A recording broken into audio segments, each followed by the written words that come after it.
अब तक हमने देखा कि सिया ने मानव को उसे हॉस्टल में रहने के लिए मना लिया था और मानव मान भी गया था, पर इस बारे में उसने सिया से अभी तक बात नहीं की थी। वही उन दोनों के बीच में हुई नज़दीकी मोमेंट्स को याद करके सिया के अंदर इतनी हिम्मत नहीं हो रही थी कि वह मानव के सामने जाए, इसीलिए वह उससे दूर रहने के बहाने बना रही थी।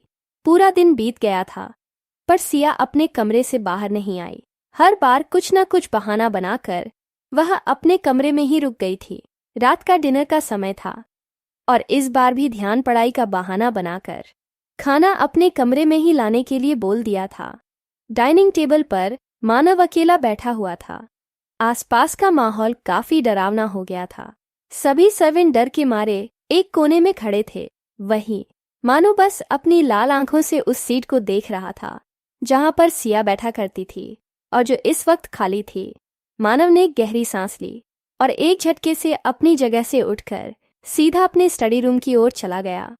उसके वहां से जाते ही सभी सर्वेंट ने एक राहत की सांस ली, क्योंकि उन सबको यह चीज अच्छे से समझ आ गई थी कि आज उनका यह बस बहुत ज्यादा खराब मूड में है और किसी को भी यूं ही हलाल होने की कोई इच्छा नहीं थी। इसीलिए सब उसके सामने जाने से बच रहे थे। मानव के जाते ही सबने फटाफट अपना काम रोज से ज्यादा स्पीड में खत्म कर दिया और सर्वेंट क्वार्टर में निकल गए। वही अभी कमरे में बैठी हुई थी, पर इस वक्त लैपटॉप पर कुछ देख रही थी। उसकी उंगलियां लैपटॉप पर पूरी स्पीड के साथ चल रही थीं। पलक झपकाए बिना वह लगातार कुछ न कुछ कर रही थी और स्क्रीन पर बार बार अलग अलग सीन्स दिख रहे थे। काफी देर बाद लगभग रात के 1:00 बजे उसने आखिरकार लैपटॉप साइड में रखा और जैसे ही पानी पीने के लिए बोतल देखी, वह जब पूरा खाली था, उसे प्यास बहुत लगी थी। इसीलिए एक बार वह घड़ी की तरफ देखती है, फिर वह बोतल उठाकर नीचे किचन की ओर आने लगती है। कमरे से बाहर आने से पहले उसने अपना सिर बाहर निकाला और चारों तरफ अपनी बिल्ली जैसी आंखों से अच्छे से देखा। जब उसे यह कंफर्म हुआ कि वहां पर कोई नहीं है, तो उसने धीरे से दरवाजा खोला और बाहर आई। फिर धीरे धीरे कदमों से सीढ़ियों से होते हुए किचन की ओर आ गई। नीचे आकर उसने फ्रीज खोला और एक ठंडी पानी की बोतल निकाली और उसे लेकर जैसे ही वह पलटी, उसके हाथ से पानी की बोतल छूट गई। उसकी आंखें बड़ी बड़ी हो गईं और लगभग वह जोर से चिल्ला दी। वह इतना ज्यादा डर गई कि पूरी तरह से उस पर को चिपक गई थी और अपनी बड़ी बड़ी आंखें लेकर लगातार सामने देख रही थी। सामने इस वक्त मानव खड़ा था, जिसका ऑरा बहुत डेंजरस लग रहा था। मानव इस वक्त सिया के सामने खड़ा था। उसने इस वक्त ब्लैक कलर की शर्ट पहनी हुई थी, जिसके ऊपर के 2-3 बटन खुले हुए थे। उसके बाद हमेशा की तरह वह एकदम ठीक नहीं था, थोड़े बिखरे हुए थे। उसकी आंखें लाल हो गई थीं और उसके चेहरे पर इस वक्त कोई भी एक्सप्रेशन नहीं था। वह 1:00 तक बस सिया को देख रहा था। सिया को अपनी ओर इस तरह देखता देख और डरता देख मानव धीरे धीरे उसके और नजदीक आकर खड़ा हो गया। उन दोनों के बीच बहुत कम जगह बची थी। मानव एकदम उसके पास करीब आकर खड़ा हो गया और उसे देखने लगा। उसे ऊपर से नीचे तक देखते हुए वह अपना हाथ आगे बढ़ाता है और उसके चेहरे पर आ रहे बालों को उसके कान के पीछे करता है। फिर उसी हाथ से उसके गाल को सहलाने लगता है। फिर वह अपनी धीमी मगर भारी आवाज में कहता है, क्या हुआ डार्लिंग? उसकी आवाज सुनकर और उसके टच से सिया होश में आई और यहाँ वहां देखने लगी।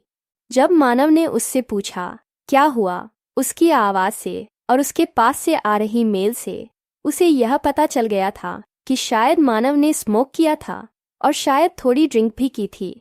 आज सिया को मानव की आवाज में कुछ तो अलग महसूस हो रहा था।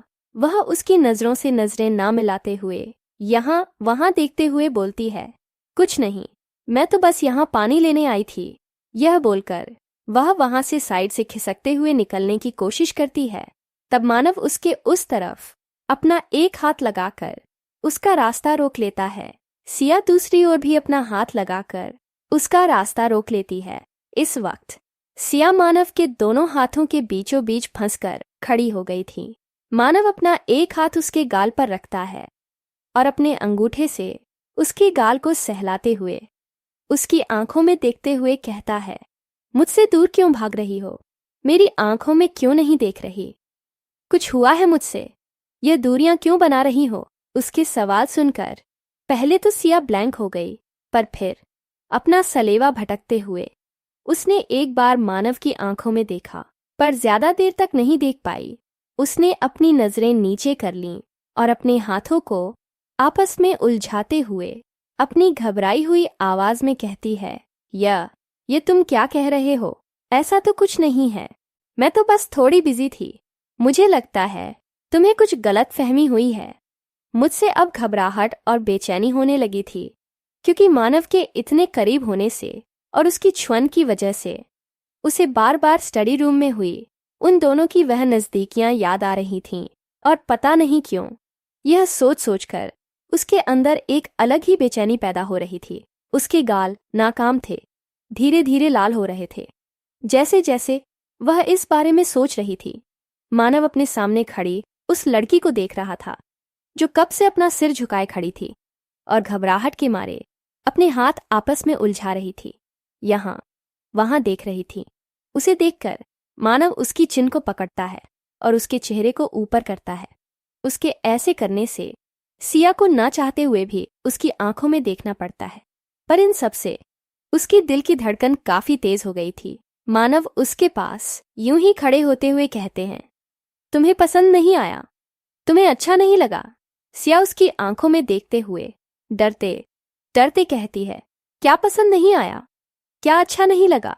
उसे अंदाजा हो गया था कि मानव किस बारे में पूछ रहा है, फिर भी उसने अनजान बनने का नाटक करते हुए पूछा।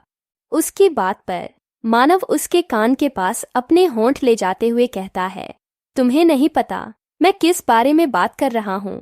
यह बोलते हुए उसके होंठ सिया के गालों को छू रहे थे। सिया ने अपनी आंखें बंद कर लीं और लंबी लंबी गहरी सांसें लेने लगी।